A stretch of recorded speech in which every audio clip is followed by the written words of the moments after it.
y'akarere ka Muhanga ampaye ibintu birakomeye mw'abantu mwe.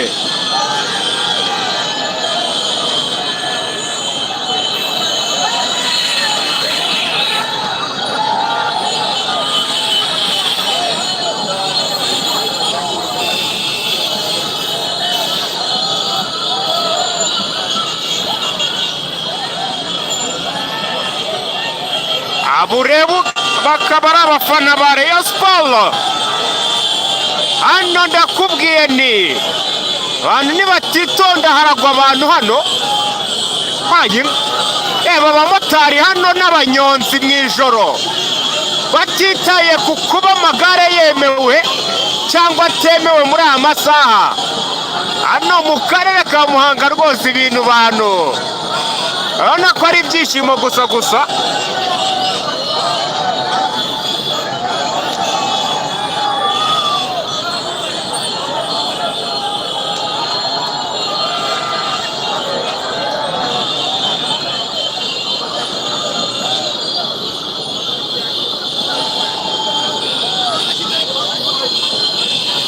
Ugenda ureba abamotari, abanyonzi, imodoka zahagaze neza batireka iby'imodoka muretse kunyeganyega. Tubanza twishimira intsinzi ya Rayon Sports. Mwibutsa ko Rayon Sports itwaye Sekafa Kagame Cup. Ahangaha ni mu karere ka Muhanga. Ubwo abantu muri Kigali ho ni ibindi. Urabona abamotari ndetse n'abanyonzi bagiye batandukanye.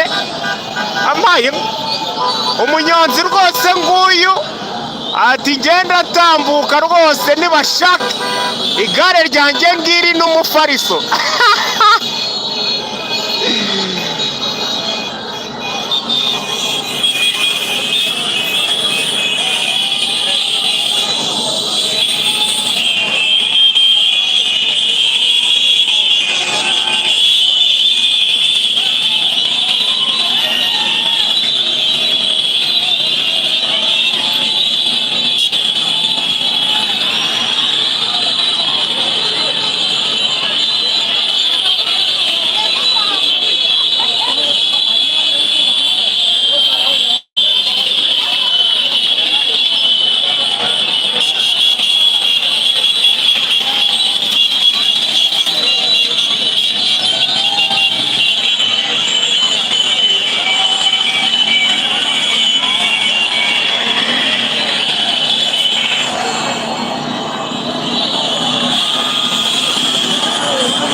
Nyeganyega tujye kurebera hariya haruguru.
Umunani uri kwiyumva gute nyuma yo kwegukana Sekafa?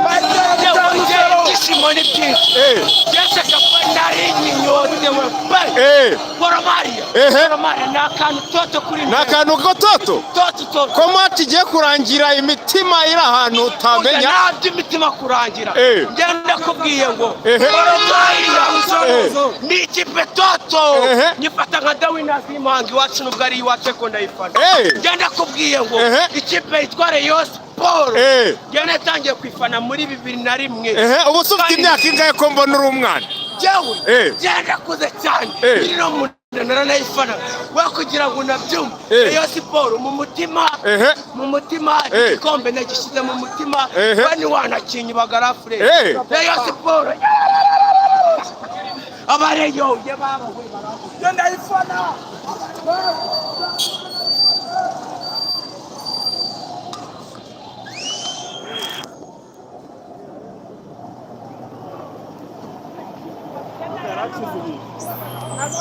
Abavandimwe kabisa b'imuhanga batireka reka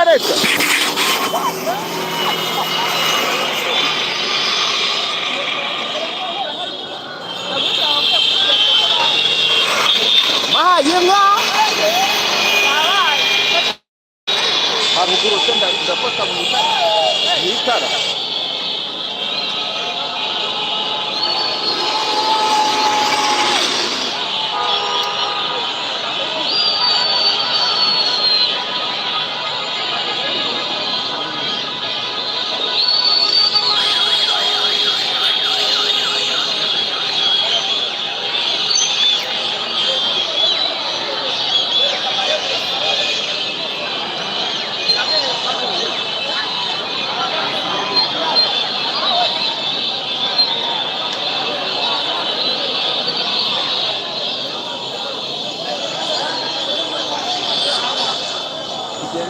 Uploadingira ku ishuri.